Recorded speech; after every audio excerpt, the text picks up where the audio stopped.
याच प्रकरणावरून आता आरोप प्रत्यारोप सुरू झालेत. पाहुयात त्या संदर्भातल्या टॉप 9 बातम्या.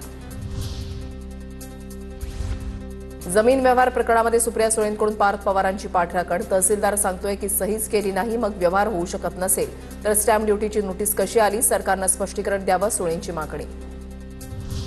मुद्रांक शुल्क का माफ केलं? तपासावं लागेल. माझ्याकडे तक्रार आल्यानंतर कारवाई करणार. पार्थ पवार जमीन खरेदी प्रकरणामध्ये महसूल मंत्री चंद्रशेखर बावनकुळेंची प्रतिक्रिया.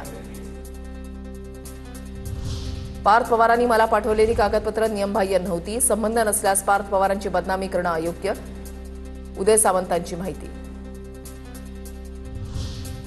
आपण मराठी अमराठी करत राहणार आणि यांची मुलं जमिनी लाटून बंगले बांधणार. पुण्यातील कथित जमीन खरेदी प्रकरणावरून उद्धव ठाकरेंचा निशाणा. अजित पवारांना फसम्या नावाचा आजार झालाय. पार्थ पवार जमीन व्यवहार प्रकरणावरून हर्षवर्धन सपकाळ यांचा अजित पवारांवर निशाणा. पहिलेच एवढं खाल्लं, अजून किती खाणार? हर्षवर्धन सपकाळांचा खोचक सवाल. पुण्यातील जमीन व्यवहार राजकीय वरदहस्ताशिवाय शक्य नाही. नैतिकता असेल तर उपमुख्यमंत्री अजित पवारांनी राजीनामा द्यावा.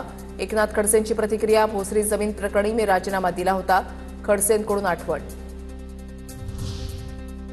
हा व्यवहार रद्द झाला पाहिजे. याबाबत कलम 420चा गुन्हा दाखल झाला पाहिजे.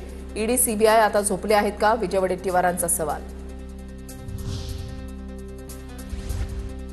पार्थ पवारांच्या कंपनीनं पुण्यातील कोरेगाव पार्कमध्ये घेतलेल्या जमिनीची तक्रार करणार. महसूल मंत्री चंद्रशेखर बावनकुळेंना भेटून लेखी तक्रार देणार. अंजली दमानिया आक्रमक.